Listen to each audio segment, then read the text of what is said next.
Hey YouTube, it's Fussy again. I wanted to just come back quickly today and share a video with you guys on what I'm planning to build into week 1 for 3.21 Crucible League. So first and foremost, I want to address two things. One, I know we are very squishy. Most of that squishiness comes from the lack of chaos res. We are negative 52%. With obviously some much higher investment on gear, possibly going into week 2, things like that. We can look into getting ways of getting chaos resistance into our gear, which can kick this up to around 20k effective pool, which to me on a Herald of Thunder build is more than good. I'm happy with that, because the way Herald of Thunder builds work is you're simply just running around. You don't let enemies touch you. If you are letting them hit you, you're playing it wrong. So you just want to make sure you're running around with your phase run. Don't let enemies touch you, and your Herald of Thunder will take care of the rest. It doesn't need to you don't need to aim it for targeting. You don't need to press any buttons or anything like that. You just need to run, and it will take care of the rest for you. Now, the reason why I decided to build into this for the first week of the league was a couple of reasons. And actually, just before I get started with that, I do want to say that this is not a guide right now. This is simply a project that I'll be working on for me personally during the first week of the league. I just want to have some fun with the trigger bots, and so I thought I'll put something together that's just fucking cooked and see what we can do with it. If you wanted to follow this, go ahead, you can ask me for the POV, I'll give it to you, but do not come back to me when it bites you in the ass. So you were warned. So in this kind of cooked version of Herald of Thunder, I decided to use Choir of the Storm. Choir of the Storm is going to trigger level 30 lightning bolt whenever we deal a critical strike. I was able to boost my crit chance on a Herald of Thunder to 99.5%. Yeah, it's hard to do, but we did it, and you know, you have brittle ground to thank for a lot of that. But essentially, we boost the fuck out of our crit chance by getting the brittle ground, gaining a hell of a lot of ailment effect, scaling, and essentially just a decent amount of crit, scaling, power charges and the like, and then we make sure that we get our crit up to 99.5%. Obviously, we'll get that to 100. It takes very much more investment from here to get it there, so we will get it there. But when these Herald of Thunderbolts proc and they crit, they're going to trigger a lightning bolt. The lightning bolts can trigger up to 6 times a second, and the Herald of Thunder can trigger 7 to 8 times a second, I believe. So essentially, every time the Herald of Thunder goes off, a lightning bolt's going to go off, and when that happens, our trigger bots are also going to proc a lightning bolt each.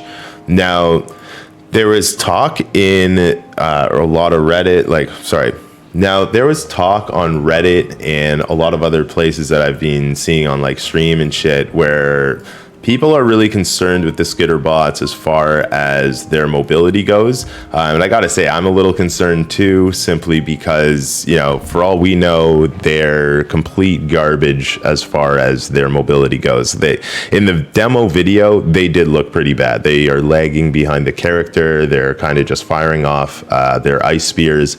And I truly believe that they chose ice spear as a skill in the demo because of the fact that they lag so far behind that. It's like, okay, well, better use a projectile skill. Damn. So yeah, what I thought of is how do we make sure that they keep up with us?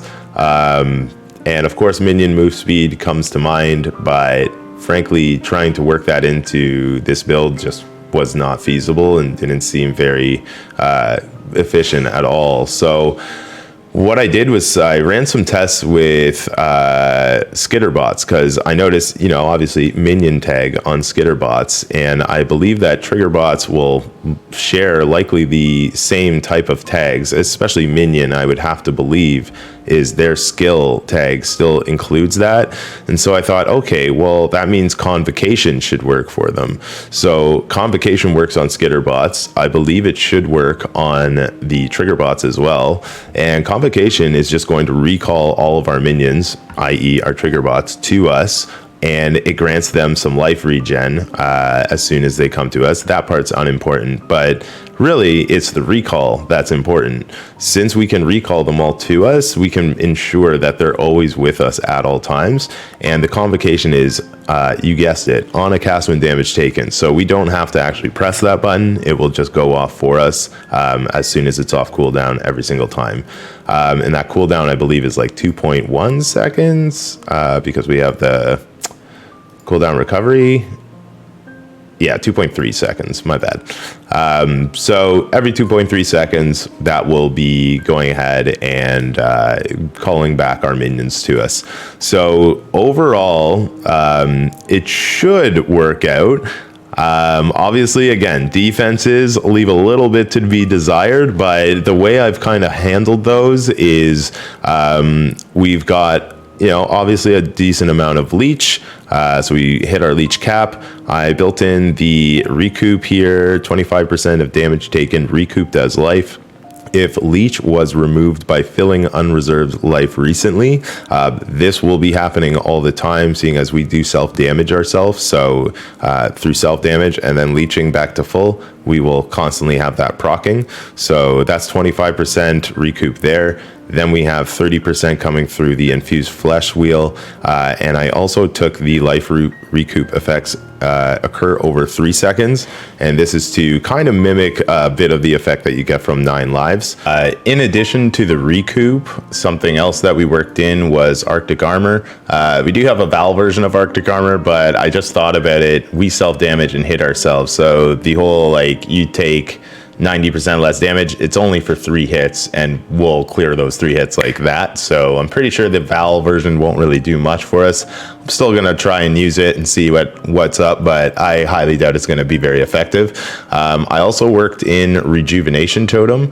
There it is. So Rejuvenation Totem, I ticked it off because it will show life regen, and I didn't want to share that with myself and bait myself. So the Rejuve Totem, we have the Val version of that as well. And the Val version of the Rejuve Totem is busted. It has 40% of the damage that you take in a hit is going to be taken from your totem's life before yours. So that's major, huge buff to our defenses. And then in addition to that, it gives you a flat 770 or 790 something flat life regen. And then in addition to the Rejuve Totem, of course, we have our cast and damage taken Immortal Call setup. This will be going off automatically all the time, so that will be another less damage taken modifier for us. Something that's not being calculated into the defenses, and I'm not really sure how good it's going to be, but you have a 20% chance to take 50% less area damage from hits. And then on the Soul of Solaris, you also have 20% chance to take 50% less area damage from hits. Now, I don't believe that these are additive, so I do believe that the 2 lines will be calculated separately, but it should still be pretty effective, being that 50% less area damage from hits is pretty damn nice to have. But yeah, outside of that, there's not too much left to be said about defenses at the time. Outside of that, we're probably just dead if we get hit. So anyways, if you want to see me playing this build and you want to see somebody just having some pain, you come watch me today. I'll be playing this shit. As far as league starting it, it's not a true league starter, of course, but I will be going into it with the idea that we're building into this in week 1. So yeah, should be pretty fun, guys. At the end of the day, we're also going to be building into TRIGGERBOTS from day 1. So TRIGGERBOTS will be the play, and I'm going to start that in what, like 6, 7, 8 hours? I don't know. We're starting it real soon, so I can't wait to. I cannot wait. I'm so excited, guys. Anyways, I'm tired. I'm excited. I'm all the things. I'm going to get off this video now because I've been recording it way too many times. My brain is fried, but I will talk to you all soon. I will see you all soon, and I love you all. Hope to see you on stream today. Take care. Peace out.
And then one last piece of defense that we have built in. Not really sure how reliable this will be, seeing as you have to kind of be in the Sigil of Power for this to take place.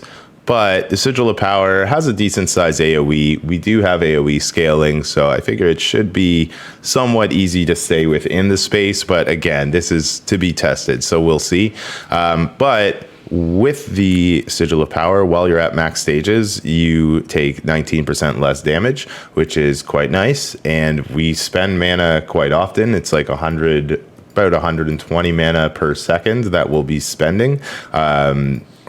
Each time we proc or cast when damage takens, which happens about once every second or second and a half, I believe. So we'll be procking those pretty quickly. It actually might even proc even more than that, but again, not exactly sure. I do know that the Sigil of Power will fill up pretty quickly though.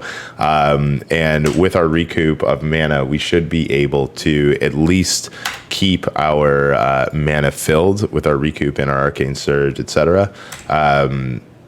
So yeah, when you have the Sigil of Power built up, gives you quite a bit of damage, gives you a decent amount of tank to you as well.